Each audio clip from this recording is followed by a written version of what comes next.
Mi az szerinted, amit legjobban félreértenek veled kapcsolatban az emberek? Utálom ezeket a játékokat, de csináljuk. Észak-Korea az van globalizáción kívül, ha Torockai oda vágyik, akkor menjen, nem fogjuk síratni. Határozottan úgy néz ki, mint hogy ki akarná nyírni az összes ellenfelét. Mi a legrosszabb tanács, amit valaha kaptál? Húha. Köszöntöm a kedves nézőket! A nevem Sápi Máté. Ezt a podcastet azért hoztuk létre, hogy segítsünk a fiataloknak az élet 3 fontos területén fejlődni. Az egészségükben, a személyes kapcsolataikban, és persze a karrierjükben. Olyan vendégeket hívunk, akik értékes tapasztalatokkal rendelkeznek ezen a 3 területen, és ezt szívesen megosztják veletek. Első vendégünk dr. Márki-Zay Péter, Hódmezővásárhely polgármestere. Hát nekem az első kérdésem hozzád az, hogy akármilyen vásárhelyi fiatallal találkozok én, mindig azt mondják, hogy mennyire szeretik a polgármesterüket. Szerinted mi annak az oka, hogy téged ennyire szeretnek a fiatalok a városodban? Hát nem tudom, őszintén szólva. Én is szeretem a fiatalokat, ez kétségkívül, ha más nem azért, mert 7 fiatalnak vagyok a büszke édesapja. Részben pedig azt gondolom, hogy a különböző közösségi oldalakon, TikToktól a nem tudom, Redditig például, ott viszonylag aktívan szereplek, úgyhogy talán ez segített ebben. Talán ez egy ilyen közvetlenebb kapcsolatot tud így a fiatalokkal biztosítani. Igen. Ugye ezt beszéltük itt a felvételőt, hogy 5 diplomád van neked. Amikor valaki megállítana téged az utcán, megkérdezni, hogy mi a te szakmád, mi a te hivatásod, mit mondanál neki? Közgazdász. Közgazdász? Igen. Ugye egyrészt egy főiskolán kezdtem, akkor még Marx Károly Közgazdaságtudományi Egyetemre felvételiztem, és 1 ponttal lemaradtam, úgyhogy emiatt egy kitérővel kerültem be, az később Corvinus Egyetemre, amikor végeztem, akkor Budapesti Közgazdaságtudományi Egyetemnek hívták, azóta Corvinus. És ez a kitérő, ez a kereskedelmi és főiskola. Kereskedelmi és vendéglátóipari főiskola volt, egyébként marketinget tanultunk ott, pontosabban reklámszakon. Kereskedelmi szakreklám szakirány volt a végzettség, és utána a Közgazdaságtudományi Egyetemen. De az is érdekes, hogy bár ugye ez, ha úgy tetszik, 1 vagy 1+1 diploma, de a közgázon egy áruismeret szaktanári C szakon volt, és egy politikatudomány B szakom, a külgazdaság A szak mellett.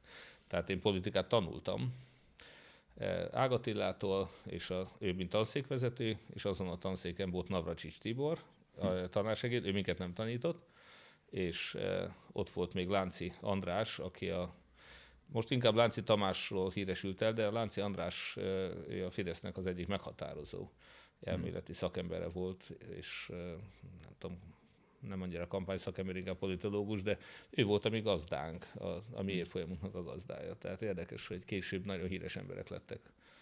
Úgyhogy nem csak közgázt tanultam a közgázon. Igen. Ez a benszülött szakmám, ezt szoktam mondani, az összes többiben bevándorló vagyok. Tehát amikor történelem tudományt itt Szegeden tanultam, és villamosmérnökét pedig a Kandón. És a közgáz és a történelemnek a határmesdjéje az, amiből Botos Katalin doktori iskolájából a Pázmányon doktorit írtam, PhD-t, tehát hogy nyilván ezzel foglalkoztam igazán, de a közgazdaságtan az a gondolkodásmódomat meghatározó szakma. Melyik volt az a szakma részben ehhez a kijelentésedhez társul ez, ami a legjobban formált téged emberként? Ez. Igen. Tehát én alapvetően közgazdász gondolkodású vagyok, ez fontos. És nem csak azért, mert én valójában ebből a szakmából éltem egész életemben. Most polgármesterként is azt gondolom, hogy leginkább ezt használom, de előtte a céges világban is.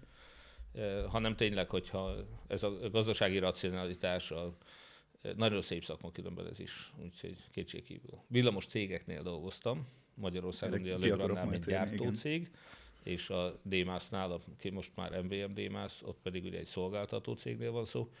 Nagyon hasznos a villamos szakmai ismeret, de ez tényleg olyan, mint egy nyelvet beszélni, hogy tudok intelligensen beszélgetni villamosipari kérdésekről, de a gondolkodásom az közgazdász.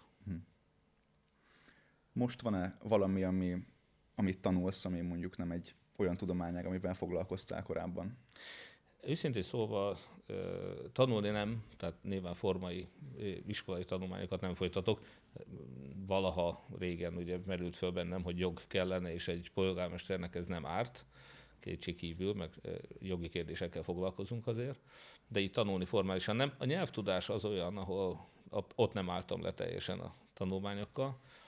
Néhány évvel ezelőtt, és most gondolkoznom kellene, hogy ez talán 4, nem is tudom, lehet, szóval román nyelvet gondoltam, hogy érdemes megtanulni. Nagyon sok román testvérvárosunk van, hát romániai magyar, vagy romániai román többségű testvérváros, ugye, mint a Nagybánya 90%-ban román lakosságú, Arad hasonlóképpen, Torda hasonlóképpen, és aztán van Bereck, ahol az egy többnyire magyar település.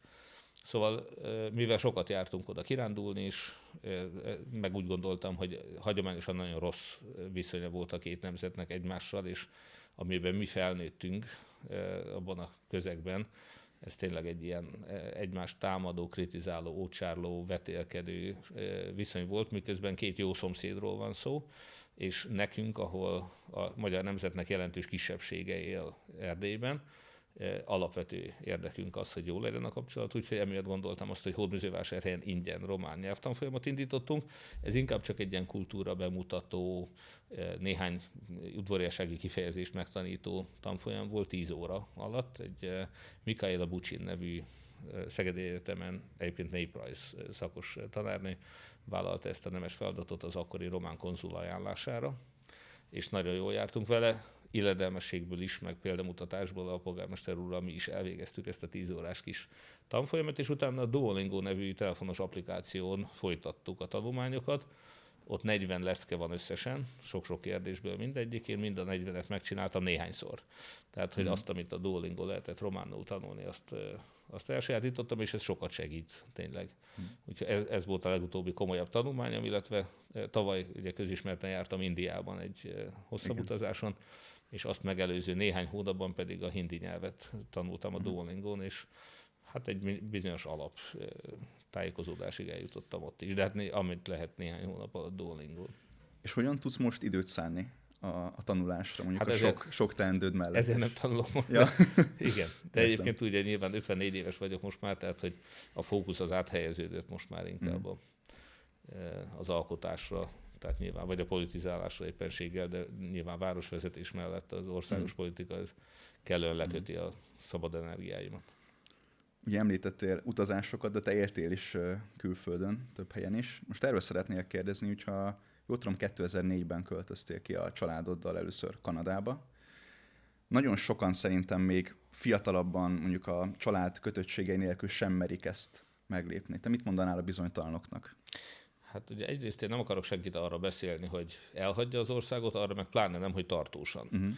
És amikor mi 2004-ben kiköltöztünk, akkor én vigasztaltam a unokáikat távozni látó szüleimet, hogy haza fogunk jönni. És hát ezt hitték is, meg nem is, és aztán én természetesen betartottam a szavamat. Ez egy jó barátom mondta azt, hogy csalódott, amikor elmentünk, és még nagyobbat, de pozitívan csalódott, amikor visszajöttünk. Tehát sokan nem hitték volna, hogy ha valaki kiköltözik, és jól megy neki oda, kint utána visszajön. Tehát, vagy hát ez látszik is nagyon sok ilyen, hát mondhatni inkább fideszes komment, meg megjegyzésből, hogy csak azt tudják elképzelni, hogy az jön vissza, aki odaki megbukott. De hát őszintén szóval, aki 5 éven keresztül a saját munkájából ellát egy ekkora családot, előbb Kanadába, majd ugyanaz a cég rengeteg $28,000 költséggel átviszi Amerikába, és szponzorálja a munkavállalói vízumát, és Amerikában is még jobban kerestem, szóval, hogy ez nem egy bukás. Ha valaki megbukik, az nem 5 év után jó fizetéssel hagyja ott a céget, és jön haza. Na, de ezzel együtt is benne van az, hogy az embereknek a képzete az, hogy ha valaki kijut Amerikába, vagy Kanadába, akkor onnan legfeljebb, hogy mondjam, egyfajta bukás hazajönni, de nem.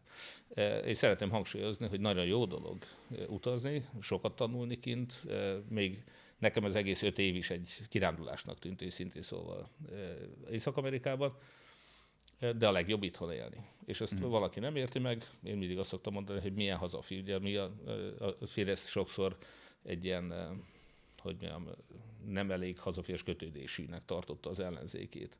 Hogy hát aki kötődik a hazájához, az biztos, hogy a tolvaj orosz párti hazaáruló aberrált Fidesz támogatja. Nyilvánvalóan pont azért nem támogattak a Fidesz, mert mi valódi hazafiak vagyunk.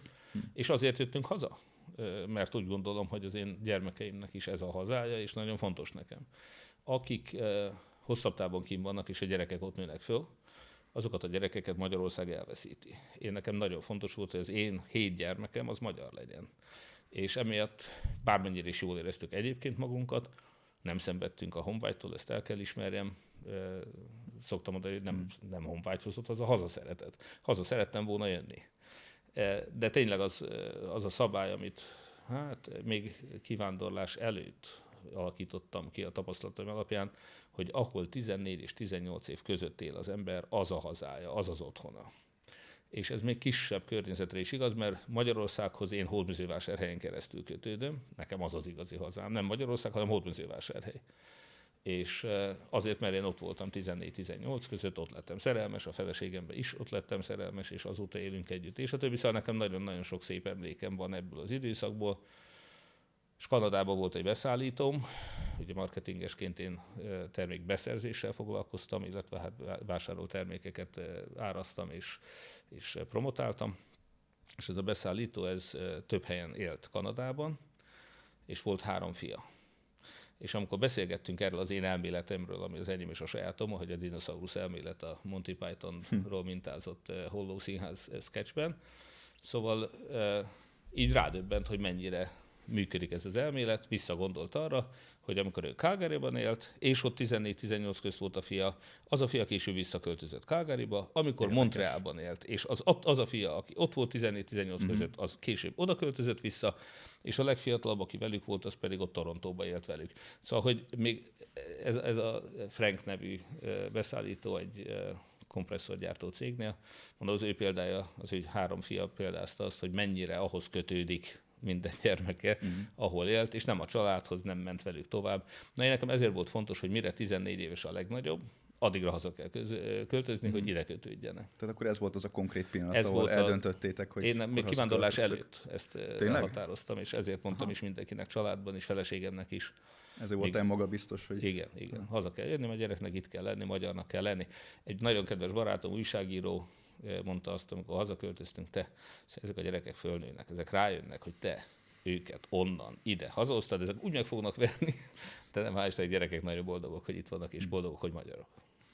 És mit adott neked mondjuk Kanada és az USA? Mi az, amit mondjuk, ha valaki ki akar költözni, akkor igen, azt gondolod, hogy adna neki külföldön? Én éltem előtte is külföldön.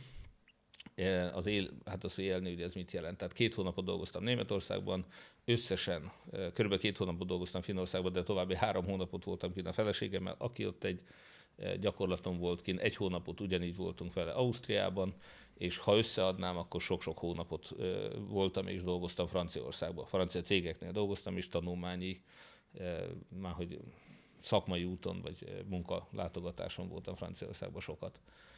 És mégis mi úgy éreztük, amikor eldöntöttük, hogy Kanadába akarunk menni, illetve Észak-Amerikába, tehát az USA-Kanada, hogy az egy másik kultúra, és mi azt a kultúrát szeretnénk ott tanulmányozni. És ez tényleg nagyon sokat adott nekünk. Tehát az egyrészt demokráciából, tehát később a politikai pályámnál nagyon sok olyan, az, hogy az adományokat gyűjtünk, igenis, ugye ez a public donations, hogy adományokból csinálunk, hogy nem, vagy a közpénznek a felhasználása, hogy közpénz nélkül is életképesnek kell lenni, akár a sportnak is, mert Amerikában életképes. Meg közösségi közlekedés, hogyha van egy szép hagyomány valami, mit tudom én, megszüntetnek egy vasútvonalat, mert nem gazdaságos, akkor egy egyesület szerveződik, és egy múzeumvasutat működtetnek vasutasokkal, és a többi, nem közpénzből, hanem a lelkesedésből, meg adományokból, meg turizmusból, ami forgalmat csinálnak, abból élnek meg. Tehát hogy ott is az üzleti közgazdásznak ez egy paradicsom, egy marketingesnek pláne. Rengeteget lehet tanulni, ott a marketingből is. Ötletek, kreativitás, alkalmazkodó képesség, tehát egy rendkívül virulens, erős, robosztus gazdasága van az USA-nak, ezért nagyon gyorsan tud alkalmazkodni. Amikor olajválság, most a 2008-9-re gondolok például, fölment hirtelen az olajár, akkor az addig benzinzabáló nagy terepjárókkal, meg SUV-kkal, meg pick-up truckokkal közlekedő kollégáim, azok elkezdtek hibrid autókat venni, és addig egyesével jártak be 60-70 kilométerről, onnantól elkezdtek carpooling, tehát 3 beültek egy autóba, és minden héten másikuk vezetett. Tehát, hogy hirtelen nagyon gyorsan tudtak alkalmazkodni a megváltozott körülményekhez. Ez az egész országra jellemző ez. És ez a fajta gyors alkalmazkodás, erre szükség van a mai rohanó világban, és azt gondolom, hogy Európának nagyon nagy szüksége van erre. És nagyon sok jó megoldás terjed el ott. Nem minden jobb, mint Európában, de nagyon sok minden, például egy hát ilyen credit scoring rendszer, azaz az egyéni magánembereknek a hitel minősítése. Itt nálunk ugye ez a bárlista van, hogyha valaki nem fizet, akkor fölkerül egy tiltólistára. Amerikában az ellenkezője működik, meg Kanadában is, hogy minden egyes visszafizetett, megfizetett, időben kifizetett tétellel az emberbe vetett bizalom nő. Azt látják, hogy ez egy rendes ember, ez fizeti a számláit. És ez a pontszám, amikor elér egy ilyen 6-700-as nagyságot, akkor például velem is ez történt, hogy alig néhány hónap után, ez a Kanadában már akkor 3 éve éltünk Észak-Amerikában, de az USA-ban csak fél éve. És összetörtem az autót Idaho-ban, egy balesetet szenvedve, egy használt öreg autót, és másnap reggel, ez 3000 mérföldre otthonról, és másnap reggel bementem egy Honda kereskedésbe, és fél órán belül kigurultam egy $28,000 Honda Odyssey 9 személyes autóval, tehát 8 személyes autóval. Szóval azért, mert megnézték, azt mondták, ez egy megbízható ember, ennek azonnal adunk hitelt. Nem kellett, nem tudom, hónapokat, közjegyző, nem tudom micsoda, hanem egyből meglátták, hogy ez a fickó, ez fizeti a számláit, pont. Ez a tisztességet jutalmazza, a következetességet, és ezáltal rend van a társadalomban. A csalókat nagyon könnyen kiszűrik. Szóval vannak ilyen nagyszerű dolgok, és valamilyen nincs Európában. És akkor az ember mindig elgondolkodik. A franchise rendszer is, hogy mennyire, mit tudom én, az, amikor utazik valaki az Egyesült Államokba, akkor például tipikusan, amikor utaztunk, egy Super 8 nevű motel márka volt, amit preferáltunk, mert az volt körülbelül az a színvonal, amit mi a gyerekekkel, reggelivel, nagy ágyakkal, nem tudom micsodával elvártunk, és akkor ez a franchise rendszerben gyakorlatilag minden nap az úti célunk környékén ott voltak ilyen szállodák. Egy török vendégmunkás ma végigutazik, nem tudom, Isztambultól Hamburgig, és nem találja meg ugyanazt, amit Amerikában. Pedig ez egy nagyon racionális dolog, hogy ha az emberek ezeket a márkákhoz tudnak kötődni, szóval üzletileg ez egy nagy lehetőség, még mindig Európában ez a franchise rendszer. Nem tudni, miért nincs. A következő kérdésem az, hogy ugye említetted azt, hogy te egy hazádat szerető, önmagadat jobboldali politikusnak mondod.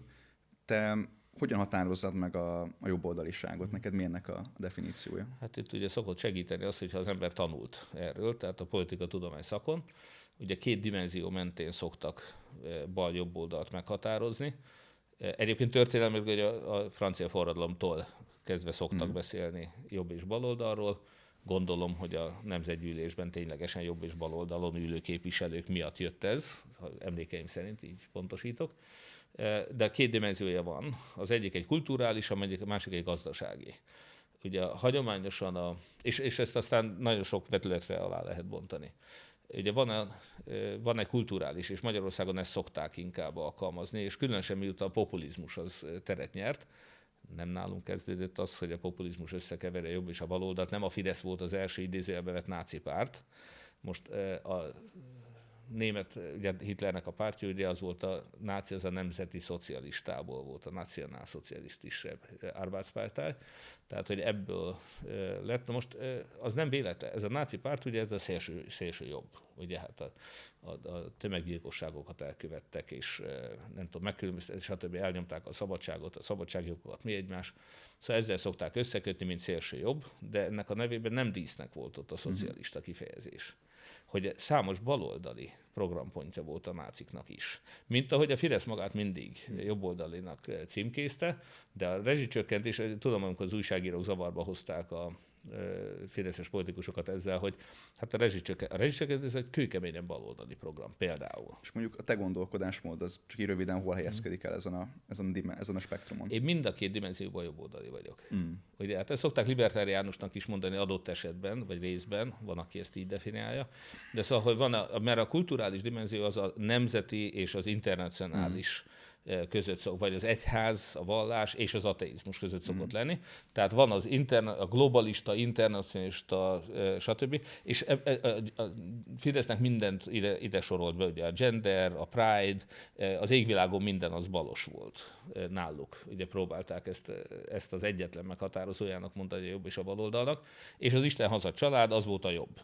Ugye ez a kulturális vetület. És nálam az Isten haza család természetesen ebben a dimenzióban. Azzal együtt, hogy a globalizmusban, és tudom, hogy a Torockai meg a Magyar Péter milyen jókat vitáznak ezen, és senki nem vállalja fel a globalizmust. Elég aktuális most. A globalizmus elkerülhetetlen. A globalizmus egy nagyszerű dolog, tessék elképzelni, de nem az, amivel megpróbálják szidni és magyarázni. Nem, ez egy teljes félreértés. Mi a globalizmus? Az, hogy nálunk Coca-Cola van, meg Burger King van, meg minden, ami rajtunk van gyakorlatilag ebből, most én viszonylag keveset tudok mondani, de a telefonon valaki múltkor azt mondja, kínai telefonod van, igen, mindenkinek kínai telefonja van, Samsung. Ha az a fajta globalizmus, amiről ténylegesen beszélünk az elmúlt, nem tudom, 60 évben vagy 50 évben, ha ez nem lenne, akkor ez a mikrofon, ez a telefon, az óra, a nem tudom, ez nem lenne. Ezeket ugyanis mind a kamerát, ezeket vagy Kínában, vagy Japánban, vagy Vietnámban, vagy melyiket hol gyártják. És ettől olcsóbb, ettől hatékonyabb, stb. De én amikor hazaköltöztem Amerikából, akkor a Gillette hab, a Gillette borot, azt hiszem a Gillette volt talán a borotva is, és az aftershave talán egy Nivea aftershave, és pontosan ugyanazokat, de színre, márkára, méretre, minden ugyanazt vettem itt Magyarországon, mint amit Amerikában kint. Értem. Ez az én gyerekkoromban elképzelhetetlen volt.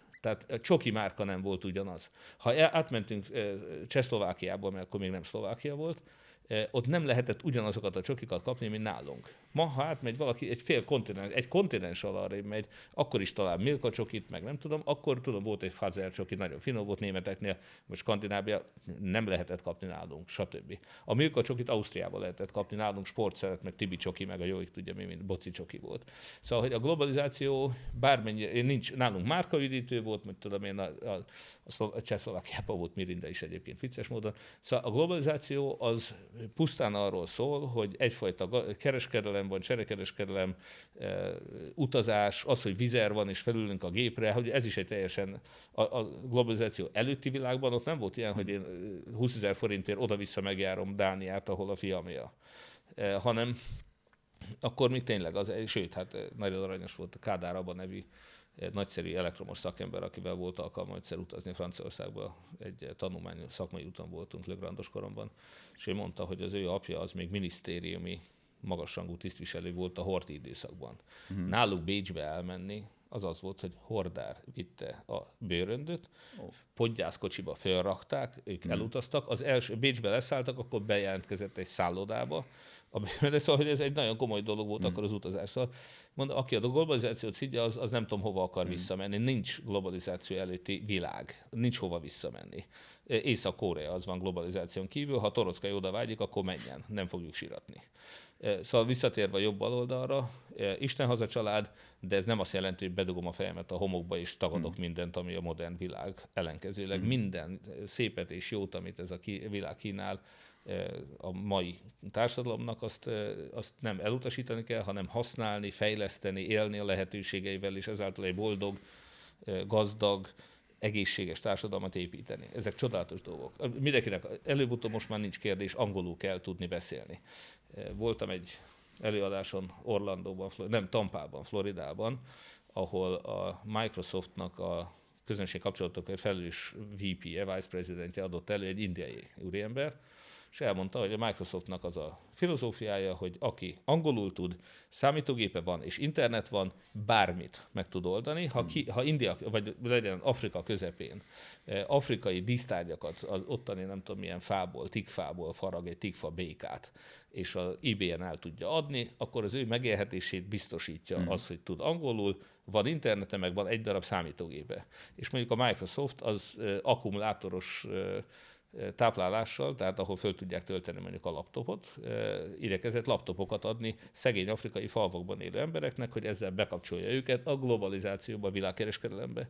Szóval, hogy valójában nekünk ezt nem elutasítani kell, hanem minden magyar gyermeknek versenyképesnek kell tenni angol nyelvtudással, számítástechnikában, tudományban, szakmában, tehát pont a felvilágosodás az, ami előre viszi a világot. És aki ebben lemarad, az mindig összeszerelő üzemben lesz majd minimálbéren tengődő, 60 évig élő, vagy 70 évig élő, egészségtelen élő ember. Nem ez a jövő Magyarországnak. Magyarországnak ki kell használni, és élni kell a technikai lehetőségekkel, a tudománnyal, a nyelvvel, és ebben vagyunk lemaradva. A következő kérdésem már a politikai pályádnak az elejére vonatkozik. Bocsánat, csak annyit akartam mondani, hogy a másik gazdasági vonatkozása a jobb baloldalnak az újraelosztás mértékében szokott lenni. Centralizáció és újraelosztás. Ugye nyilván azt szokták mondani, hogy a gazdagok jobboldaliak, a szegények baloldaliak, legalábbis abban az értelemben, hogy a magasabb adó magasabb újraelosztás, skandináv modell, ha úgy tetszik. Ez a baloldal, és aki alacsonyabb adó, nagyobb verseny, nagyobb egyenlőtlenség a társadalomban tolerálja, ezek a jobboldaliak. Én például tipikusan, és akkor jön a szélső bal, aki azt mondja, hogy az adófizetők azok fizessenek mindenkinek egy alapjövedelmet mondjuk, és munkanélkül is kapjon meg. Ez egy veszélyesen szélsőséges és ostoba baloldali ideológia, és sokat vitatkoztam a magyar baloldali ismerősökkel erről. Hál' Istennek a világon, ahol kipróbálták, mindenütt csődbe ment, tehát hogy ez nem is... Mint ahogy a kommunizmus. A lányommal is nagyon szívesen vitatkozik, szoktam viccesen mondani, hogy kommunisták, de abban az értelemben kétség kívül, hogy ő ezeket a baloldali, modern, fiataloknak sokszor népszerű eszméket, ezeket nagyon támogatja. Annak ellenére, hogy ő az egyetlen olyan lányom, aki közgázon tanul tovább, és őket vitatkozok vele.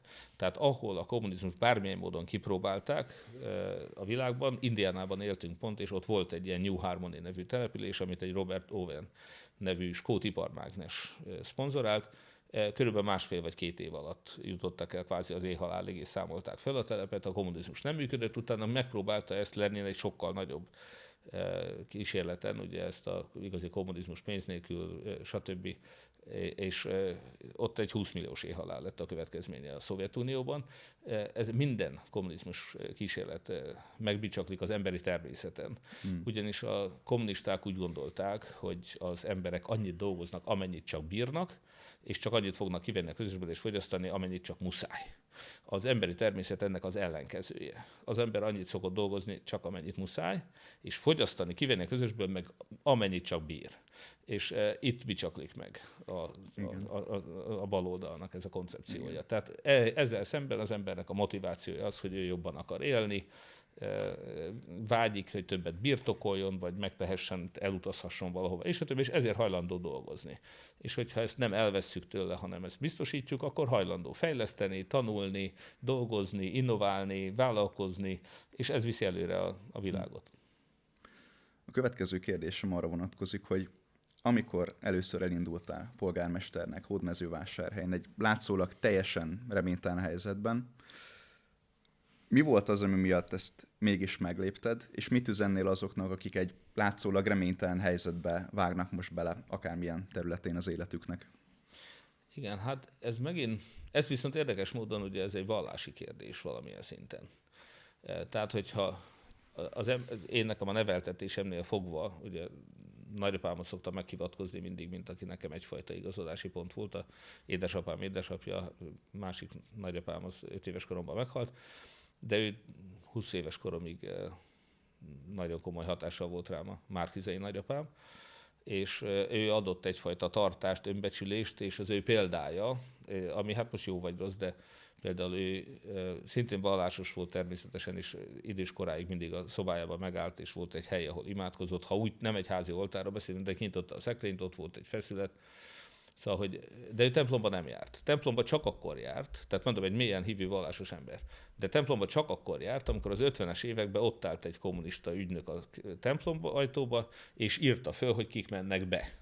És akkor nagyapám még oda, tehát ez egy makacság volt benne, egy ilyen, hogy már úgy érezte azt fontosnak, hogy akkor demonstrálja, hogy jár. És akkor még volt, hogy odament, és fölírta a nevemet, jó.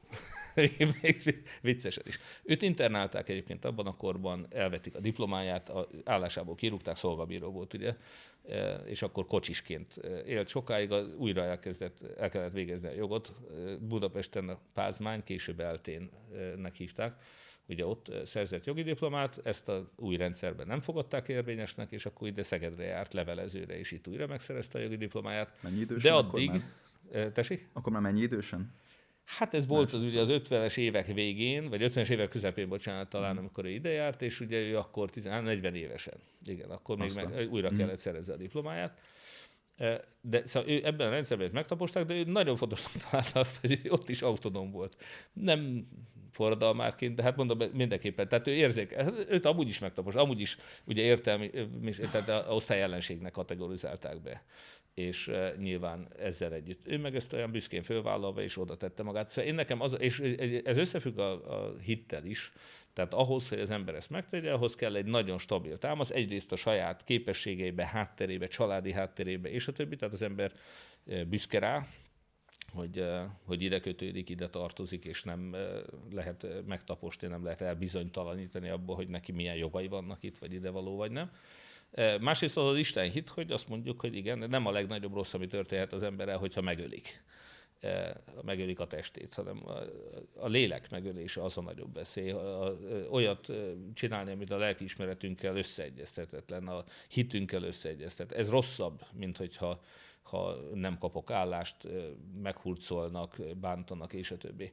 Tehát ez a fajta, és ezt nem küldetéstudatnak nem ez az erős szó, de az, hogy fölvállalja az ember ezeket a konfliktusokat, ahhoz kell egy ilyen stabil háttér. Na, én nekem ez a hátterem megvolt, és amikor úgy éreztem, hogy nekem ez föl kell, egy 8 éves vívódás következménye volt, ugye, amikor először megkerestek, és mire én vállaltam, és elindultam polgármesterjelöltnek. Ez 8 év volt, amikor rendszeresen megkeresett a helyi Jobbiknak a vezetője, mindig ezzel az ajánlattal, és nyilván egyrészt éreztem, hogy illene vállalni, de a közismert kockázatok és mellékhatások miatt nem vállaltam el, és akkor, amikor úgy éreztem, hogy most aztán itt van az ideje, és nincs tovább halogatni, lépni kell, és hogy van esély arra, hogy befolyásoljuk a történelmet, és tényleg itt nem lehet elugorni egy ilyen feladat elől, akkor vágtam csak bele. És én azt gondolom, hogy ma is nyugodtan, bátran, és nem megélhetési kérdések, ez megint ugyanaz. Tehát, hogy még a 90-es években például úgy gondoltuk, hogy azért kellene kimenni külföldre, mert hogy ahhoz, hogy nekünk egy nagy családot eltartva lakásunk, házunk legyen, az akkori fizetéshez képest akkor úgy tűnt, hogy ez csak külföldön lehet megoldani. Amikor kimentünk évekkel később, akkor viszont nekem egy nagyon jó fizető állásom volt itt, amiből félre tudtam annyit tenni, hogy kimentünk.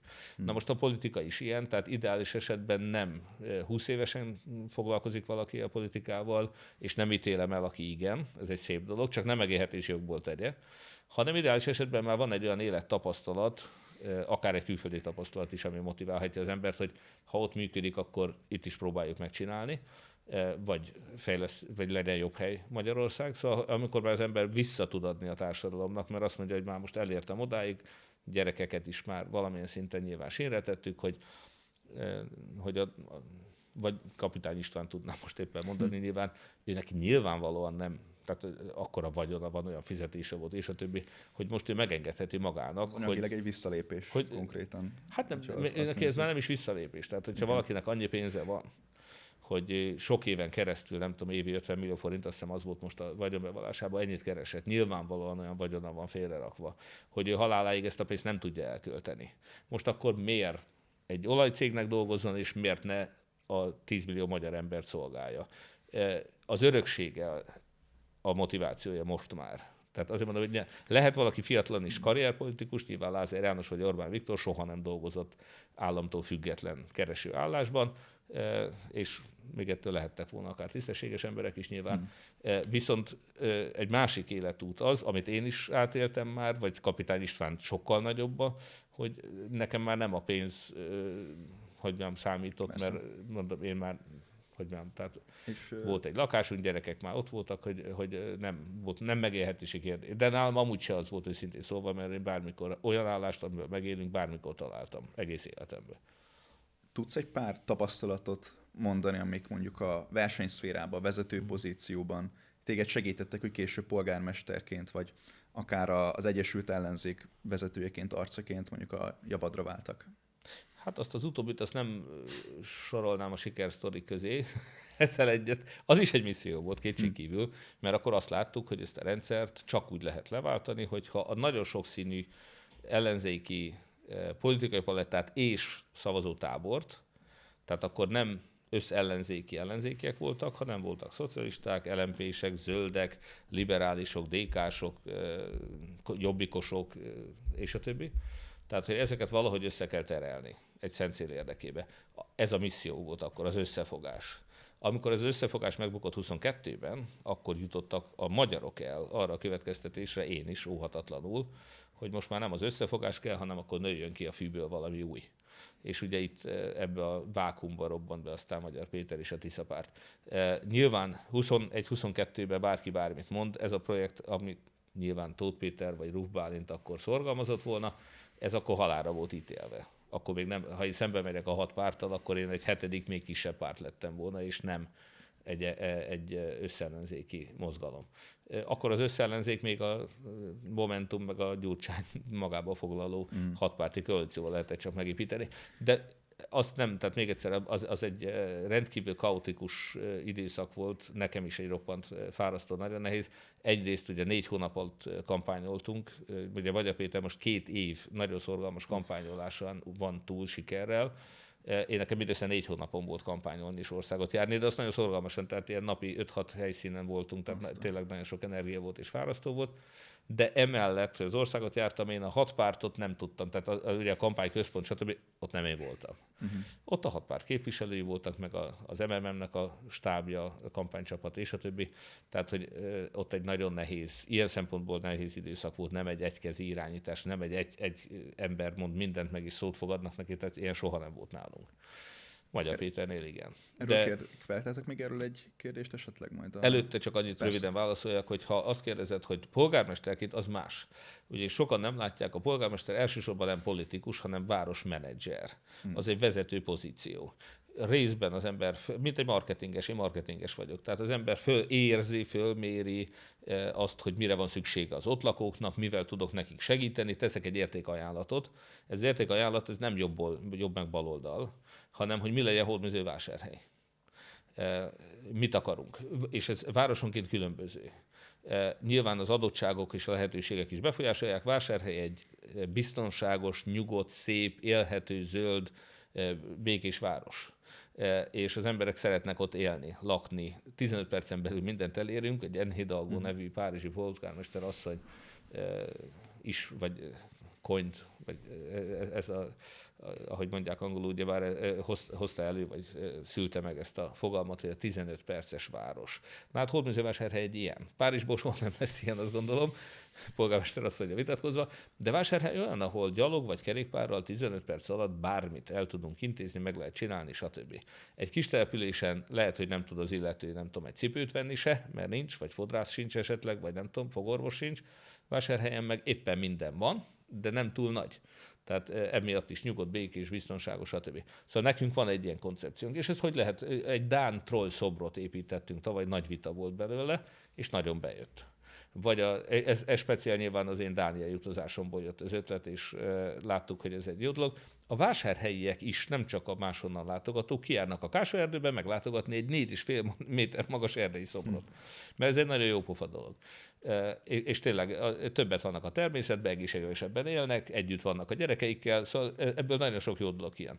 De ezt föl kellett vállalni. Vagy éppenséggel én sem bíztam először benne, de az alpolgármesteremnek volt egy ötlete, hogy vegyünk egy hóágyút. Hát az osztrák sípályákon van hóágyú, de hogy Hódmezővásárhelyen egy hóágyút, hát mondom, vegyünk.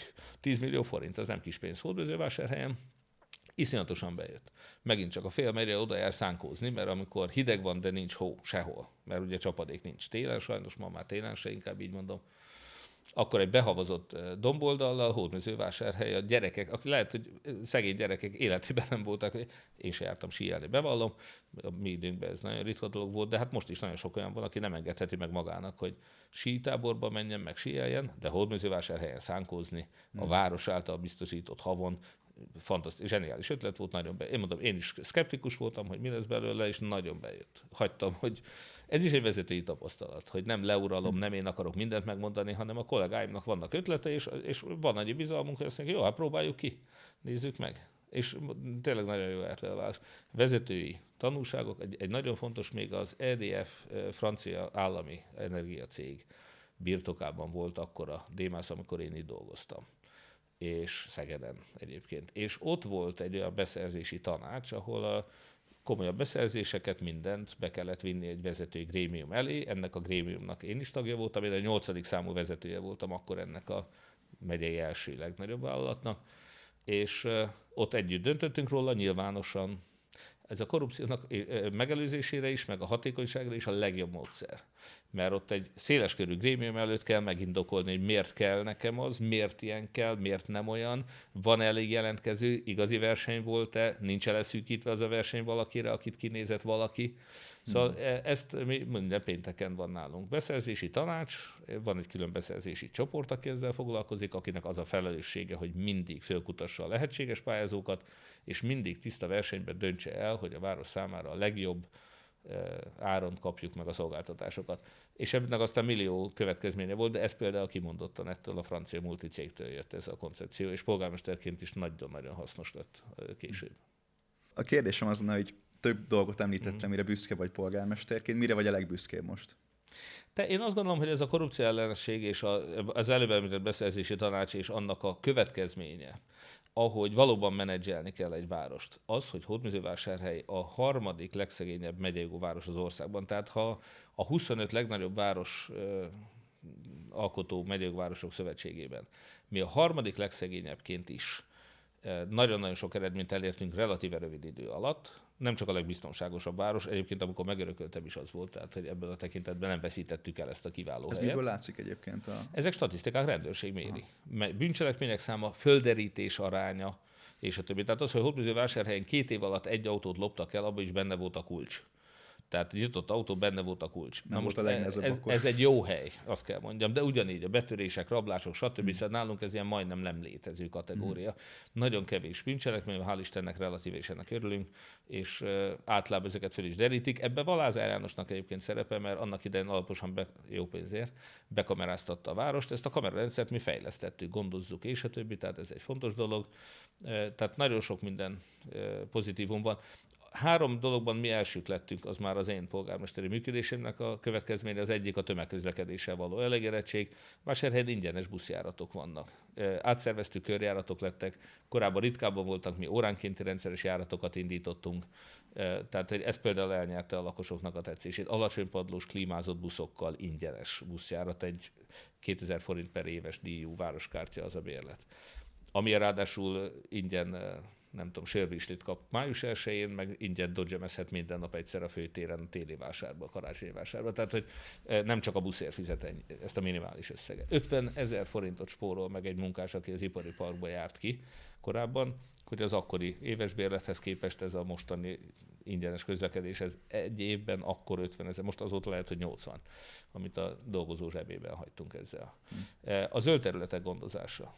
Most is nagyon sok dicséretet kapok az odalátogatóktól, hogy micsoda szép virágos vásárhely, divers gyepünk van, meg hogy mondjam, klímához adaptált növényeink vannak, gyönyörű, tényleg szép a város, hál' Istennek. És a hulladékkezelés. Mi az elődeim által bezárt szelektív gyűjtőszigeteket visszaállítottuk, kiegészítettük olajgyűjtésével, cipőgyűjtésével, visszagyűjtésével, üveg visszagyűjtésével, nyitottunk egy hulladékudvart, önkéntes szemétszedő akciókat hirdettünk, felszámoltuk az összes létező illegális szemétlerakót a városba, a szegregátumban rendszeresen millió forintokért hozzuk el a szemetet. Óriási dicséretet kaptam a hulladékudvarban dolgozó, ugye Mohus alkalmazott, de a mi hulladékudvarunk egyébként. Feleségem vitt szombaton ki valamilyen elektronikai hulladékot vagy egyéb dolgot a hulladékudvarba, és ott mondták, hogy a közeli szegregátumból jönnek az emberek és hordják a szemetet. A polgármester fantasztikusan neveli ezeket az embereket, ezek hordják. Mert például egy ilyen Szent Ferenc szegényeket támogató programunkkal, szociális bérlakásainkban lakók, például ott a szegregátumban, ők komoly kedvezményt kapnak a lakbérből, ha tisztaság van náluk. És most felszereltünk egy csomó kamerát is, hogy ahol nincs, ott tudjuk, hogy kitől nincs tisztaság. Szóval minden esetre tényleg, hál' Istennek, azt látjuk, sőt nem csak, hogy viszik oda a szemetet, mondja ez a hölgy, hanem szó nélkül, kérésre, vita nélkül kérik, hogy akkor válogassák szét, ezt odarakja, és ezek kultúremberek szépen odarakják, ahova kérik. Tehát én azt gondolom, hogy ezek gyönyörű szép. Ezekre vagyok én büszke többek között. Igen. Kulturális élet, szórakozás, közösségi élet, nem tudom, ingyen konyhánk van, de előtte évekig egy ételosztást szerveztünk minden második vasárnap. Tehát, hogy nálunk azért senki nem hal éhen, amellett, hogy van egy hajléktalan szállónk, és bárki, aki éhes, oda mehet, és mindig van valamilyen étel. Ha nálunk kimarad egy fogadáson étel, visszük ki a hajléktalan szállóra. Tehát nagyon sok mindenben sikerült úgy előrelépni, hogy ez, és nem utolsó sorban a civil kurázsia, a polgári összefogás, az önkéntesség, az adakozás, az átláthatóság. Mi a politikai tevékenységen 100%-át adományokból finanszírozzuk, és filére elszámolunk az adományokkal, transzparens módon. Ezt mindenki ígérte és mondta, de soha senki nem tette meg úgy, mint ahogy a Mindenki Magyarország a mozgalom annak idején 22-ben. Tehát, hogy nekünk Azt is el szoktam mondani, hogy ezt nem nekem kell elhinni. 2 titkosszolgálati vizsgálat, egy NAV, egy NAI és egy ÁSZ vizsgálat volt, tehát 5 vizsgálat, és egy töltőtollopást nem találtak, pedig kerestek elég sokat. Én őszintén szóval a kollégáknak hálával tartozom, mert megint csak nem én gondoskodtam arról, hogy ebben ne legyen semmilyen korrupció, és engem is meglepett, amikor ennyire méretben talált mindent a fideszes hatóságok, tehát mondom, az adóhatóságtól az adatvédelmi hatóság és az állami számvevőszék mindent átvizsgáltak. Szóval tényleg ilyenfajta transzparencia azt hiszem, hogy nem volt Magyarországon, és az is az amerikai tapasztalatból jön. Hogyha van valaki, aki bármilyen kudarcot szenved az életében, valami nehézség éri, ugye neked mondjuk 2022-ben, mikor ugye az Egyesült Ellenzék, ugye akkor vereséget szenvedett a választásokon, arra vagyok kíváncsi, hogy tudtad ezt a kudarcot a saját személyettől elválasztani? Mi volt az, ami ebbe segített, hogy utána az én képedet fel tud építeni? Hát az előbb már mondtam azt, hogy nekem volt egy viszonylag, nem csak hogy 2 lábbal a földön, hanem hogy a Jóistenbe kapaszkodva. Én azt gondolom, hogy az én dolgom az, hogy mindent megtegyek, ami az én feladatom, és aztán nyilván elfogadja az ember azt, hogyha valami éppen nem úgy sikerül, ahogy szeretné, végtelen szomorúan nyilván. Itt is nagyon sok, inkább ami rosszul esett nagyon, hogy egy mozgalom indult, vagy inkább egy politikai program. Még a Direkt 36 egyébként rendkívül tehetséges és tiszteletreméltó újságíró csapata is az akkori jó ellenzéknek a véleményét tükröző ilyen belső, nem tudom, titkokat, folyamatokat föltáró cikket írt, aminek a konklúziója az volt, hogy ezt én rontottam el. Volt 1-2 ilyen ember, azt hiszem, hogy még talán Török Gábor is ezt szokta hangsúlyozni, hogy ezt a Márki-Zay Péter rontotta el. Én soha nem tagadva a hibáimat kétségkívül, de azért ezt szoktam árnyalni. Én azt gondolom, hogy senki más se nyerte volna meg akkor a választást, és hogy valóban most az, hogy már februárban a Gyurcsányék lepaktáltak Orbánékkal, ezt a Szabad Európa azóta megírta, de mi is láttuk, és bőven dokumentálva van. De nagyon sok, nem csak árulás, gazemberség, hanem egyszerűen a II. Világháború első napját szoktam idézni hasonlatként, hogy amikor a Wehrmacht páncélos divíziói letámadták a lengyel Alföldön végig robogva tankok ezreivel Lengyelországot, akkor a lengyel hadsereg a rendelkezésre álló lovas hadosztályokat bevetve lovas rohamot vezényelt a páncélosok ellen. Hát ez körülbelül olyan, mint amikor az abesszin háborúkban, vagy az olaszok puskáival szemben, nem tudom, nyillal meg dárdával jöttek az afrikai benszülöttek, szóval, hogy nyilván esélytelen. Ott lehet magyarázni azt, hogy a lengyeleknek vagy az etiópoknak milyen rossz taktikájuk volt, de őszintén szólva a 100-szoros túlerővel szemben semmilyen taktika nem működött volna. Lehetett hibázni, lehetett nem hibázni, és a többi. Szóval nem, őszintén szólva nem volt esélyünk akkor. És emiatt nem szoktam merre szívni ezeket a támadásokat. Rosszul esik, de meg igyekszem megmagyarázni, hogyha esélyt adnak rá, de nem, tényleg nem azon múlott. Sokat hibáztam, nem ezen múlott. Az ellenzék áruló volt, és még csak azon sem múlott. Tessék elgondolni, egy 100-szoros túrezővel szemben, hogyha nem lettek volna árulók, akkor is letaposnak minket. Ez történt itt őszintén szólva. Hogy tudod elválasztani a támadásokat az építőkritikától? Hát ezt azt hiszem, hogy viszonylag könnyű, mert hogyha ezt jó szándékkal csinálja valaki, őszinte jobbító szándékkal, ezt észrevesszük, hogyha valaki így jön oda és úgy szól. Van egy olyan mondás is, hogy kritizálj 4 szem közt és dicsérj nyilvánosan, tehát az ilyen építőkritika az sok esetben, lehet nyilvános is egyébként, tehát nem azt mondom, de nagyon sokszor ez inkább egy ilyen privát vagy jó indulattal hangzik el. A támadások többségében nem az a gond vele, hogy kritizál, hanem hogy alaptalanul, jogtalanul kritizál. Mi volt Gyurcsányéknak a szándéka 22-ben azzal, hogy teljes egészében rám hárítsák a felelősséget, az, hogy legközelebb majd a DK egyedül induljon el, és ne kelljen összefognia senkivel. Egy pártként, majd ő gondolván, hogy majd ő legyőzheti Orbán. Szóval nyilván emögött ez a politikai számítás van. Most is nagyon sok támadást kapok, mert hogyha megmerem említeni, hogy mondjuk szerintem az az ígérete Magyar Péternek nagyon jó volt, hogy közvetlen kellene köztársasági elnököt választani, és én emlékeztetem a Magyar Pétert akár arra, hogy én ezt most is támogatnám, és ezt hatékonyabbnak találnám, és akkor valaki ezért letámad engem, hogy hátba szúrtam Magyar Péter. Szerintem egyáltalán nem. Nagyon szomorú lenne, hogyha Magyar Péter hátba szúrásnál érzékelné azt, hogyha valaki az ő sikerért annyit dolgozott, mint én, és utána egy demokratikus mintaországot szeretne látni Magyarországon, és ennek érdekében továbbra is segíteni fogja a tanácsaival, ha ezt valaki hátbatámadásnak érzi, akkor ezzel nem tudok, ez rosszul esik, de nem tudok vele mit kezdeni. Tehát nem, azt is, a múltkor egy tiszás hölgyel beszéltem, egyébként a tiszások, most a Tisza-szigetek találkozón voltam itt a megyei tiszások jöttek össze, és nagyon kedvesen engem is hívtak, és el is mentem. És ott beszélgetve azt láttam, hogy ez teljesen megérti mindenki, és nagyon nagy barátság van, de volt egy hölgy, aki jött, és azt mondta, hogy ő még köztársasági elnököt is szerette volna, hogyha az lennék én, de most csalódott, mert szembefordult a Magyar Péterrel. Mondtam neki, hogy nem fordultam szembe, de képzelje el, hogy ha mondjuk, ne adj Isten, újra lenne korrupció és lopna, akkor még kritizálnám is, mondom, tessék elhinni. Mert azt gondolom, hogy ez a kötelességünk, ezt kell megtenni. Tehát, hogy hál' Istennek ez ágában nincsen ilyet tenni, de nyilvánvalóan, hogyha bármi olyat tenne, amit nekünk figyelmeztetni kell. Nem is én bevallom őszintén például ez a sógor kinevezés, ez engem annyira nem háborított, szerencsétlen nagyon, de mondom, biztos egy jó ember, és biztos alkalmas is lenne, engem nem háborított fel, de Magyar Péter, illetve a sógor visszalépett ebből a jelölésből, nem lett miniszter a sógorából, helyesen. Nem szabad ilyen magas labdát adni.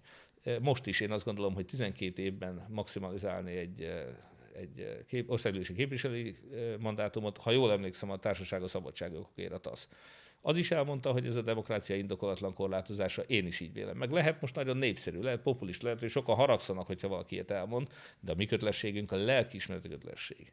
Erkölcsi kötelesség, hogyha valaki tudja, hogy ez a történelemben mihez vezet, amikor adminisztratív módon kizárják Hatházi Ákost, meg egy csomó minden tehetséges, tisztességes embert abból, hogy elinduljon a választáson, ehhez nincs magyarázat. Ilyet nem szabad csinálni.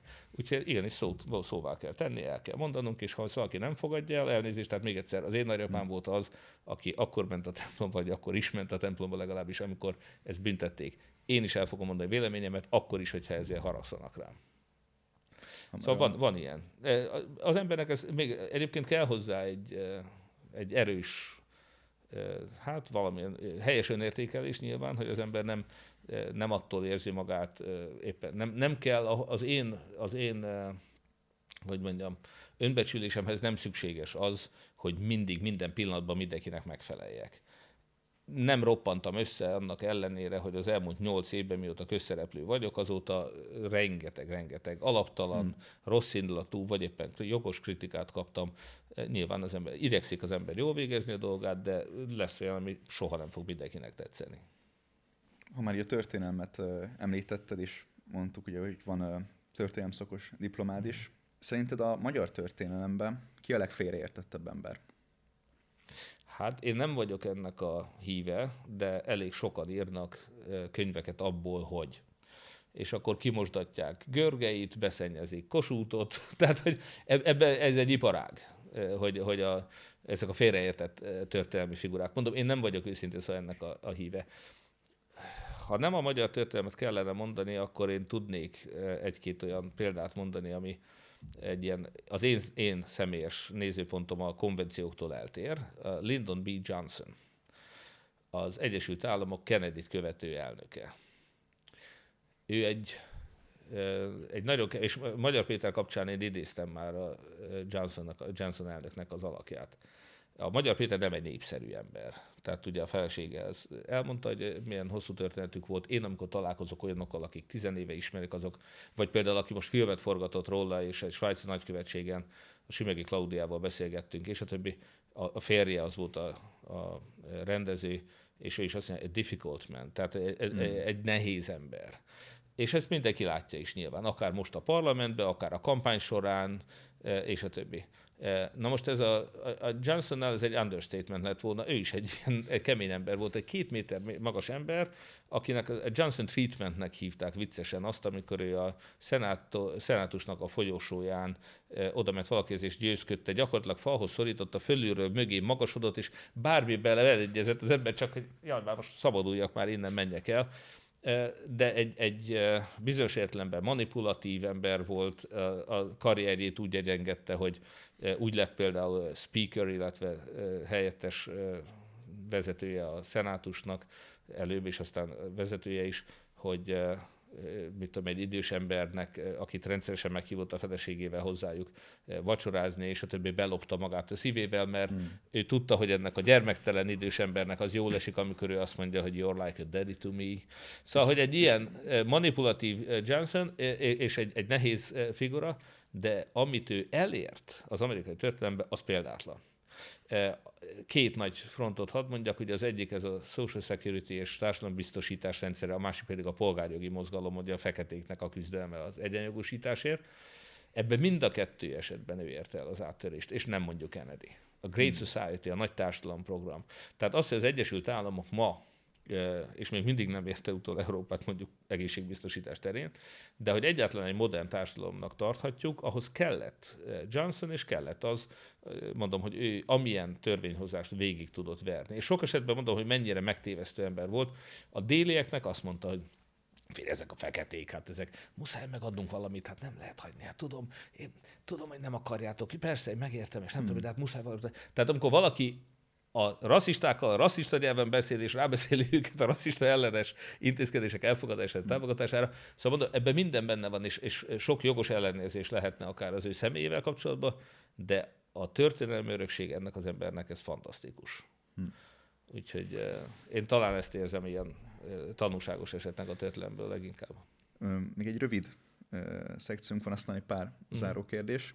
Most felolvasom néhány történelemben jelentős személynek a nevét, és az első szót kérem, hogy mondd, ami eszedbe jut. Utálom ezeket a játékokat, de csináljuk. Jót leszünk. Szent István. Alázat. Bonaparte Napóleon. Code civil, azaz a polgárjog. Mahatma Gandhi. Szent. Kádár János.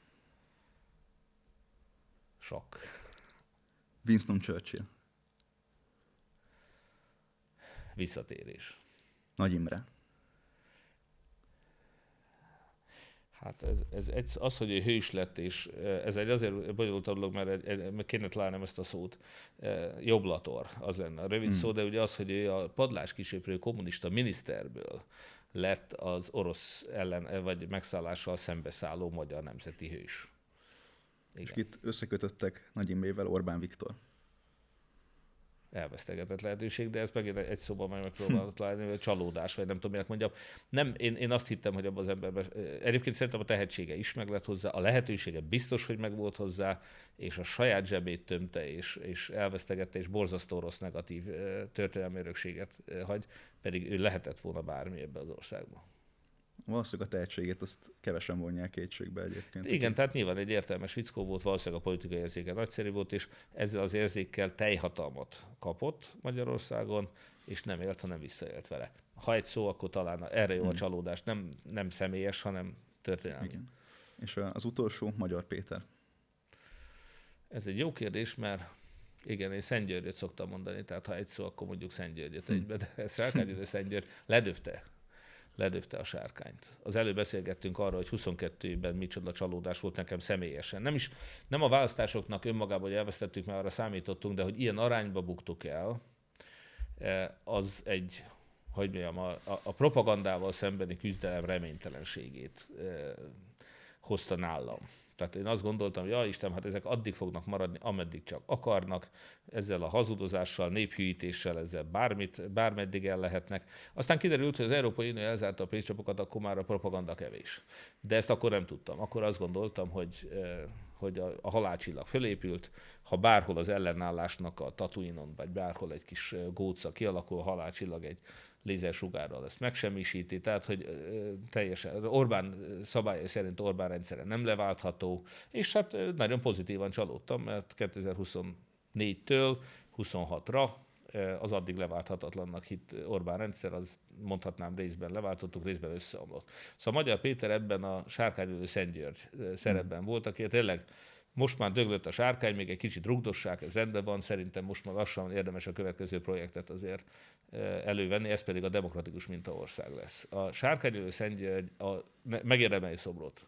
Kolozsvári testvérektől vagy mástól, de önmagában az, hogy a magyar történelem nagy alakja lesz Magyar Péter, ez egészen biztos.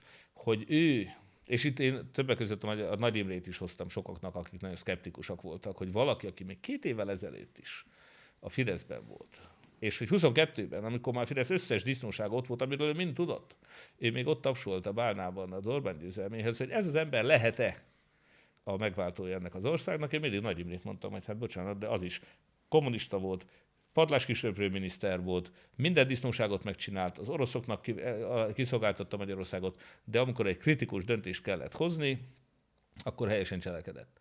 Nekünk ugye a Krisztus mellett a keresztfán meghaló jobb lator ugyanez, az utolsó pillanatban is üdvözülhet valaki, hogyha megbánja bűneit, és valami jót tesz a Jóisten szemében nyilván. Szóval, hogy valahol a Magyar Péternek az eddigi sikere az rendkívül méltánylandó, és amit várunk tőle, az még egy óriási dolog.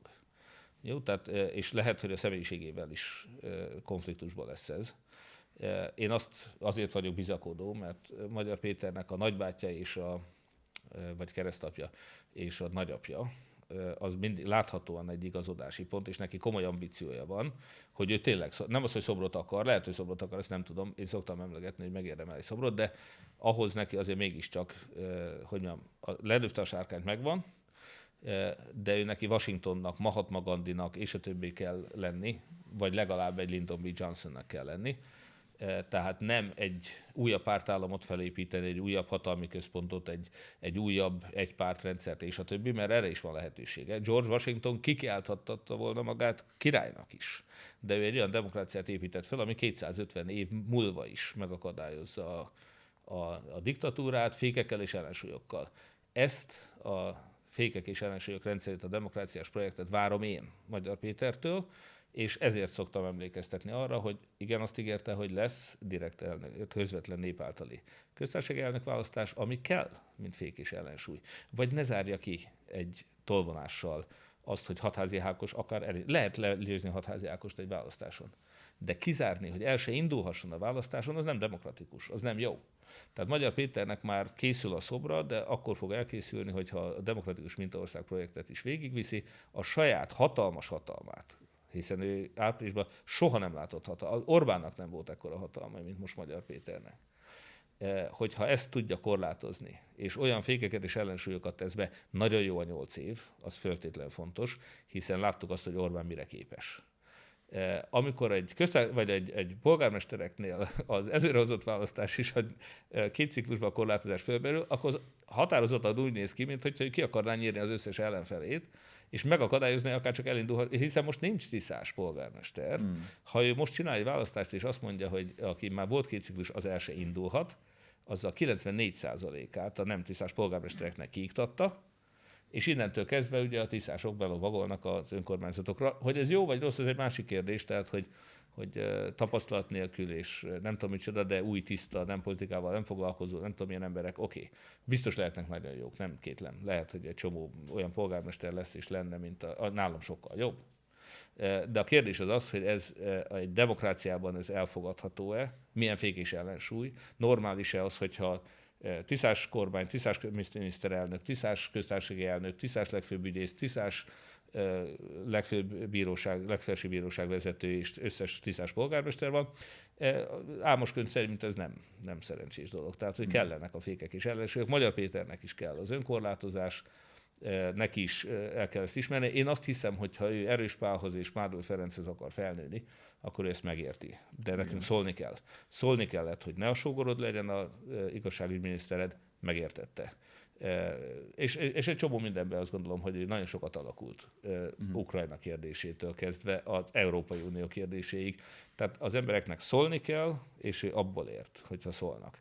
Az, aki azt gondolja, hogy aki szól, az hátba döfi meg, ne ellenkezőleg. Én jobban dolgozom Magyar Péter szobrán, mint Magyar Péter. Én nekem fontos, hogy ő szent legyen, nekem fontos, hogy Lyndon B. Johnson legyen, és hogy egy olyan öröksége legyen, amire ez az ország 1000 évig büszke lesz.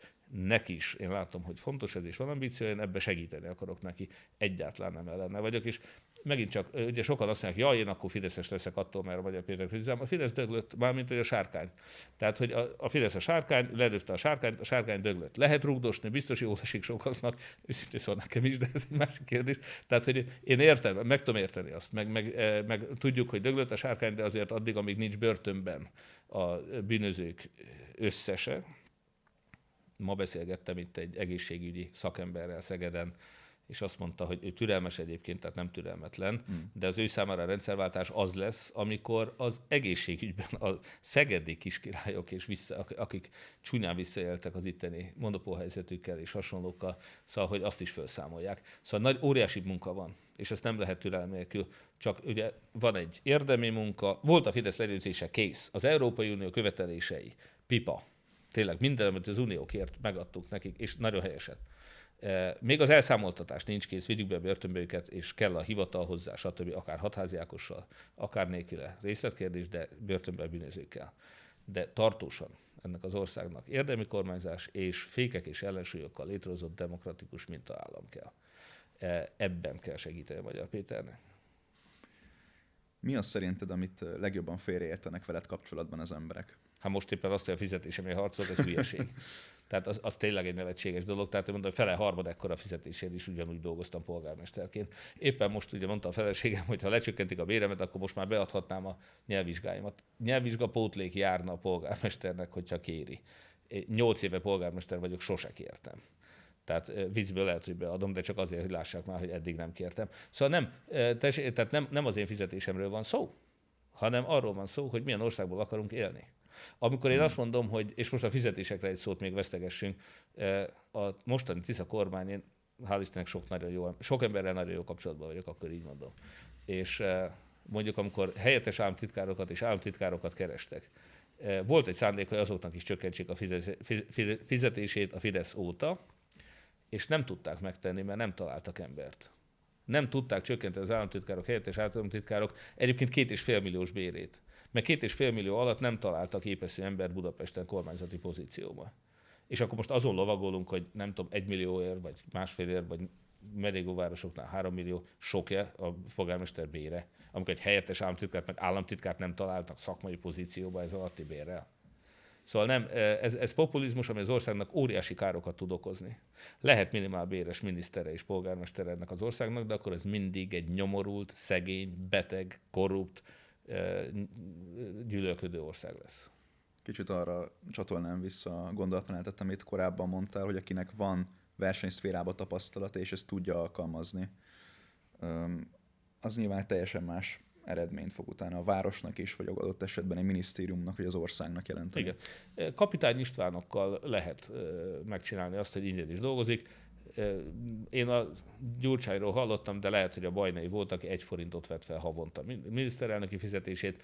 Szóval fél évente egyszer van egy ilyen ember, de ilyen emberekkel nem lehet föltölteni egy minisztériumot, vagy egy közigazgatást. Aki tényleg megteheti azt, mert akkora vagyona van, hogy ingyen dolgozik a közér. A legtöbb ember, én nekem is nagy családom van, természetes, hogy mindig én tartottam el, nem a feleségem, néha a feleségem is bábaként, annak idején szülésznőként nagyon sokat dolgozott, és nagyon jól keresett, ezt a Fidesz tönkretette ezt az üzletet neki. Vagy ezt a szakmai lehetőséget. De ezzel együtt, én még egyszer, a gyerekekkel otthon volt a feleségem, mindig eltartottam, de ahhoz nekem mindig keresni kellett. És mondom, egy céges állásban nekem évi 2-3 havi fizetés prémiumum volt. Egy korlátlan használatra volt egy gépjárművem. Ilyenek nincsenek egy polgármesternek például. Tehát azért mondom, hogy tényleg sok mindenről lemond az ember, amikor közszolgálatot vállal, és ezzel nincs gond. De az, hogy én nekem speciál, most tudom, hogy a Lannert Juditon is csodálkoztam, de az ő korában megérthető, hogyha van neki 115 millió forint félretett pénze, meg nem tudom, 2-3 ingatlana. De a legtöbb embernek nincs. Nekem sincs. Tehát, hogy én nem tudnám elvállalni szomorú módon, hogy ingyen dolgozzak, mert a családomat nekem fönn kell tartani. És higgyék el, hogy 3167 polgármestert, meg ennyi alpolgármestert, meg ennyi képviselőt, meg stb. Találni, nem tudunk olyat, aki teljesen ingyen visszatesz a közösbe. Nem csak mi nem tudunk, Amerika se tud, Németország se tud. Jó, tehát ezeket, de populistán, hogyne? Persze. Hát elmondtam azt is, hogy a Tisza párt frakciójának, a parlamenti frakciójának a költségvetése az nagyobb, mint Hódmezővásárhely Megyégováros költségvetése. Hol biztos, hogy tudnék rajta spórolni? Hát persze. Hát még egyszer, ők 141 embernek a dologi kiadásait fedezik.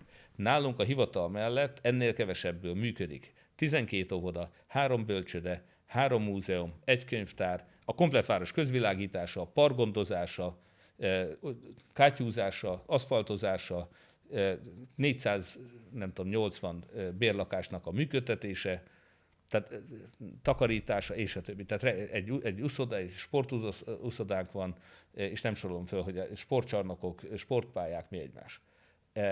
Kevesebből működik, mint a Tisza 141 fős frakciójának a dologi kiadására, amennyi pénz van az idei költségvetésben. Tehát, hogy biztos, hogy lehetne ezen spórolni, de azon lovagolni, hogy ingyen dolgoznak a politikusok, az szintiszta populista ostobaság. Egy kicsit rendhagyó kérdésem van neked. Mi a legrosszabb tanács, amit valaha kaptál? Húha.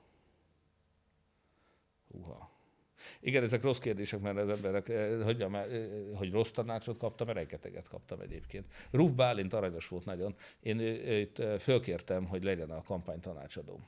És azt mondta 2021 májusában, hogy semmi esélyem nincs, hogy megnyerem az előválasztást, elegánsan szálljak ki. Én kellően fafej voltam, és nyilván a MMM-es kis közösségünkkel én nem fogadtam meg a Ruf Bálint tanácsát, és én nyertem meg az előválasztást. Ez nem azt jelenti, hogy rossz tanács volt, mert lehet, hogy jó tanácsa volt, nem tudom, de nyilván ő sem volt. És még egyszer mondtam, tehát az ő szakmai tudását én nem kérdeztem meg, én kértem meg őt, hogy legyen a kampányfőnököm. És egyébként a kampány sikeres befejezés után, amikor én lettem a miniszterelnök jelöltje az ellenzéknek, akkor jött Ruf Bálint a Tóth Péterrel, és felajánlották, hogy akkor ők vinnék ezt a kampányt most már, és akkor valóban az ő taktikájukat elutasít. A személyüket nem. Tehát én nem kételkedtem abban, hogy ők egyébként jó szakemberek, csak ők ugye ezt úgy képzeltek el, hogy én azzal kell, hogy kezdjem, hogy a 6 pártot kirúgom. És mondtam, hogy hát gyerekek, 860 000 ember részt vett egy előválasztáson, mindenki, aki indult, aláírt egy szerződést arról, hogy együtt fogunk indulni. Ezt a szerződést, amit én megesküdtem rá, ezt most én fölrúgjam. És szerintetek jó ötlet, hogy most az kell, hogy szembe menjünk a 6 párttal. Szóval mondtam, hogy annyira ezt nem találnám szerencsésnek, szóval biztos vagyok benne, hogy nem sikerült volna egyébként. De amikor a Magyar Péterhez került végül a Tóth Péter, akkor írtam neki, vagy fölhívtam, és mondtam, hogy eljött a te időd. Ő már 18-ban azzal keresett meg engem Tóth Péter, hogy amikor polgármester lettem frissen, én megnéztem, itt volt az SMS-e, 2018. február 29, azt hiszem, 4 napja voltam polgármester. És akkor már megkeresett azzal, hogy én jelentkezzek be, hogy én vagyok az ellenzék közös miniszterelnök jelöltje. Akkor éppen Vona Gábor, Karácsony Gergely és Széll Bernadett voltak komoly, teljes pártlista, minden körzetben jelölt, hivatalos miniszterelnök jelölt és a többi. Én közjogilag se tudtam volna. Tehát bejelenthettem volna, hogy én vagyok a miniszterelnök jelölt, de ki, ugye nem is egy jelöltem sem volt, egy körzetben sem, mire alapoztuk volna. Szóval Tóth Péter ezzel keresett meg, és akkor is az ellenzék ellen, hogy ezek félrekesöpörnéket nem kell, én mondjam ki, én vagyok az egyetlen, aki Isten császár, és akkor majd mindenki szavazzon, vagy mindenki jöjjön ide, és mindenki dobjon el mindent, és alkalmazni. Szóval nem működött volna. 21-ben sem működött volna. És eljött az ideje Tóth Péternek, ez a korábban őrület lett volna ez a stratégia, és most én is azt mondtam neki, hogy igen, most ezt kell csinálni, most eljött a te időd. Most lehet megcsinálni. Most, hogy kinyírtuk az ellenzéket, mondom, akkor meg most már működik, most csináljátok. Igen. Van olyan változás, amit szerinted friss politikusként te tudtál mondjuk a rutinosabb politikusok közé hozni a közéletben? Rengeteget. Ezt kevesen figyelik, de a Magyar Péter, nagyon aranyosak voltak a vásárhelyi tiszások, azok a mi embereink, ha úgy tetszik, tehát akik minket is segítettek mindig, most ugye mindannyian, én is, ők is a tiszát segítettük. És azt mondják, hogy azért, azt mondja, hogy oda mentek a Magyar Péter csapatához, amikor volt vásárhelyen, és azt mondta, hogy azért a ti Péteretek sokat tanult a mi Péterünktől, és mondták, hogy igen, ők ezt nem is tagadják.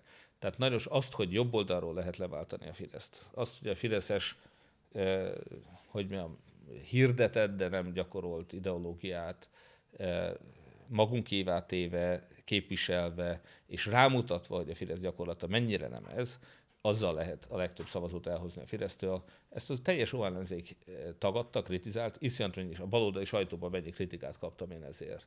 A kiábrándult fideszes kifejezés tőlem van. De a migránsozás is, amit most éppen a Jámbor András éppen lesz itt a kormányt, és a kormány vissza is vonult, hogy ez a Vitnyédi tábor kapcsán mit migránsoznak, meg gyűlölet keltenek már megint. Ugye a kék mezős kormányzati kommunikáció, és tényleg mondom, döglött a sárkány, nem kell. De hogy akkor, amikor még élt az a sárkány, akkor ez kellett. És ezt is én hoztam be például. Vagy amit sokan szoktak ilyen buzizásként mondani, én abszolút, tehát az én mondásom erre egy szerintem jól kiérlelt, tökéletes mondás volt. Egy olyan országot szeretnék, ahol a fideszes politikusok is nyíltan fölvállalhatják a homoszexualitásukat, mert abban nincsen semmi szégyen. Ugye ezzel egyszerre áll ki az ember a homoszexuális közösség mellett Magyarországon, és mutat rá arra, hogy a Fideszben egyébként vannak ilyenek, akik ráadásul szégyen. Tehát az a Fidesz támadja a homoszexuális embertársainkat, polgártársainkat, ahol részben ott vannak, és ahol nem engedik őket egyenjogúan megnyilvánulni, és a többi jogaikat korlátozzák. Ugye egy Szájer botrány, az többek között erre mutatott rá, de most nevét nem tudom, elnézést, de egy fideszes EP lista tag elvette a szerelmét egy másik férfit Bajorországban. És akkor ezt meg is ünnepeltem, hogy tessék, itt van. Amit én korábban mondtam, ez megvalósult.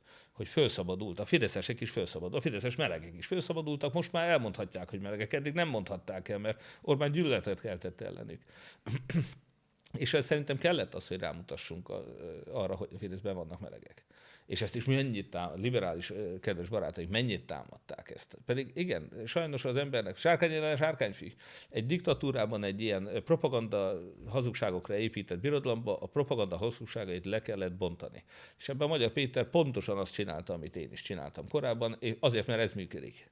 Nagyon okosan tette, és azt gondolom, hogy én nekem is ugyanígy igazam volt ebbe, és mi kezdtük, és mi csináltuk, és helyes is volt, és örülök neki, hogy ezt alkalmazva sikerült áttörést elérni. Nekem megint csak így a fiatalokra térnék vissza, hogy ott is valószínűleg a közösségi média használata volt az, ami akár Magyar Péternek előnyt tudott jelenteni. És azt is elmondom, hogy az első választás, amit a Facebookon nyertek meg Magyarországon, az Hódmezővásárhely 2018. február 25 volt. Nem az én érdemem, hanem a Jobbiknak volt egy olyan kampánycsapata, aki abban az idő... A Fidesz, tehát Orbán Viktornak akkoriban még szinte nem is volt Facebook. Lázár Jánosnak. Ugye február 25-én megnyertük a polgármesterválasztást, Lázár János február 26-án csinált Facebook profilt, nem volt neki. Orbán Viktor fogalma nem volt, ugye, mint ahogy nyomogomos telefonja volt, fogalma nem volt a közösségi médiáról. Nem hitt benne. Na, 2018. február 25 után kétlenek voltak elfogadni, hogy ez fontos. Tehát igen, én csináltam, Magyar Péter is csinált egy időben a vasárnap esti online fogadóórákat, ezt én 2018. február óta csinálom. Mind a mai napig. Nem minden vasárnap, de majdnem. Tehát, vagy minden másik, vagy elég sok. Szóval, hogy ezek, és kérdésekre válaszoltam, és a többi. Reddit, AMA például. Nem tudok, egy-két politikus csinálta, nem sok. Tehát nagyon sok mindenben mi léptünk először, vagy én léptem először. Igen, közösségi média, és még egyszer az első megnyert kamp, amit Facebookon nyertek meg, az az én választásom volt a polgármester választás 18-ban. És igen, aztán persze változott a világ, és nagyon sok minden megváltozott akkor, de akkor az fontos újdonság volt. 2 kérdésem maradt. Az egyik az, hogy mit üzennél azoknak a fiataloknak, akik most 20-25 évesek, és ez mibe térne el attól, amit mondjuk a saját magad 25 éves ényének tanácsolnál? Mindenben eltérne. Annyira más a világ, amikor mi voltunk fiatalok, hogy nem is, mondom, ős kövületnek néznek, hogyha elmondom, hogy a fiatalokban nem volt internet, nem volt mobiltelefon, meg nem volt KFC, meg McDonald's, meg Shell, meg mit soroljak föl, Tesco, meg hasonló nem létezett Magyarországon. Szóval tényleg teljesen más világ volt. Egyébként nagyon szép volt, jó volt fiatalnak lenni, akkor is, most is jó fiatalnak lenni. Úgyhogy én a fiataloknak inkább azt üzenném, csak amit talán a beszélgetésünk elején már hangsúlyoztam, hogy soha ne adják föl azt, hogy ők világpolgárok, angol nyelvtudással, komoly szakmai tudással, informatikai tudással, ők bárkivel, bármikor versenyeznek. Itt is föl lehet találni nem csak a Rubik kockát, meg nem csak a C-vitamint, meg nem sorolom föl, hogy a magyarok nevéhez mi köthető. Sikeres vállalatokat lehet építeni. A Fornet egy sikeres magyar vállalat volt, a Graphisoft egy sikeres magyar vállalat. Mindenki, higgyenek magukban a fiatalok, menjenek külföldre, tanuljanak, csináljanak egy céget vidék-külföldre is, és itthon is ki lehet próbálni. Aki külföldre megállja a helyét, az itthon is mind megállja a helyét. Egy külföldi nehéz környezetben nyilván akár a nyelv, akár a kultúra, akár a befogadás önmagában egy kihívás. Aki ott sikeres, nyugodtan hazajöhet. Itt is meg fogja állni a helyét. De egy jó szakma is, tehát majd kőműves, vagy egy jó, nem tudom, asztalos, vagy lakatos, itt abszolút megállja a helyét. De éljenek a technológia adta lehetőségekkel, drónokkal, mesterséges intelligenciával, és a többi. Angolul tudni és informatikát használni mindenkinek kötelező. Nincs olyan, hogy ne. Mesterséges intelligenciát használni. Mindenkinek kötelező. Nem lehet ma már úgy élni. Lehet, biztos nagyon boldog életet lehet élni, elvonulva, nem tudom, a Mátrába füves emberként, de most, hogyha őszintén szóval a mai fiataloknak azt gondolom, hogy a többsége nem ezt azért utat, nagyon nagy tiszteletem azoknak, akik ezt választják, a többség pedig jó körülmények között egészséges, boldog, jó létben tud élni, ha tanul, szorgalmas, kipróbálja magát, nem adja fel, bízik magában. Én erre bíztatom a fiatalokat. És ez mibe tér alatt, mondjuk, mit magadnak javasolnál a 25 éves énednek üzenetnél? Semmibe. Nem.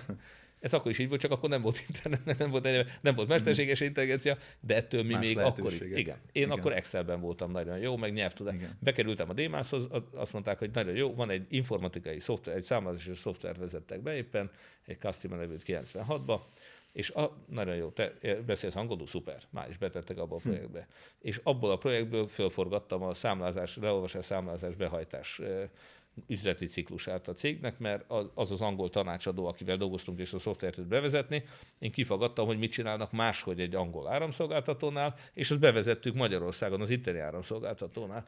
Tehát, hogy én a saját példámon is csak azt tudom mondani mindenkinek, hogy igen, akkor más lehetőségek, más világban éltünk, de akkor is a nyitottság, a nyelvtudás, a technikai tudás, a szakmai tudás, az vitt előre. Meg az önbizalom. Tehát, hogy igen, ezt igen, föl kell vállalni, oda kell menni a főnökhöz, el kell mondani, hogy miért jó neki, hogyha segítek neki megcsinálni azt, ami stb. A cég mennyit fog nyerni vele, és a többi. És utána megcsinálom, és akkor azt mondják, hogy tényleg, nagyon jó.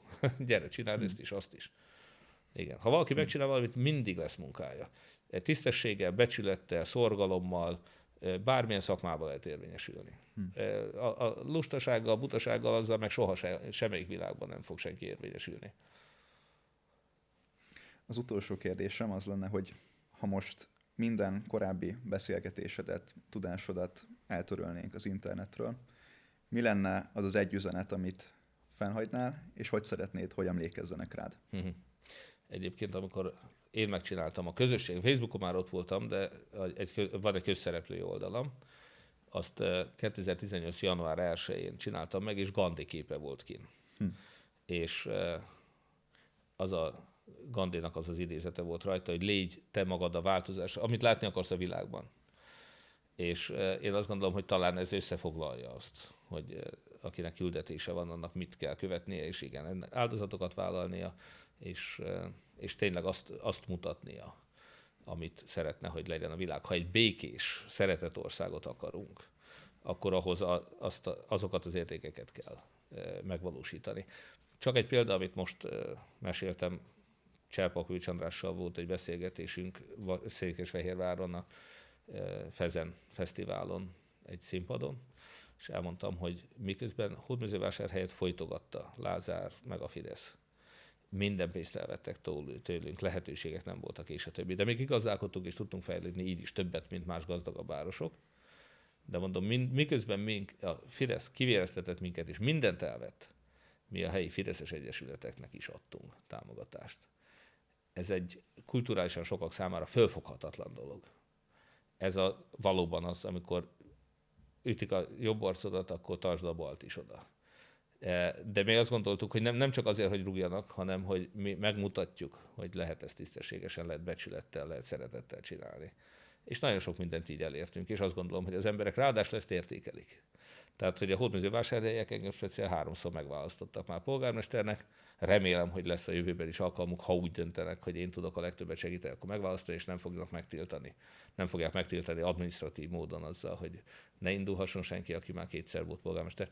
De ezzel együtt is nem tartom demokratikusnak és korrektnek se, de ezzel együtt is mondom, ez a példa, ez a minta. Ez sokszor szokatlan politikában. Igen. Márki-Zay Péter, köszönöm szépen.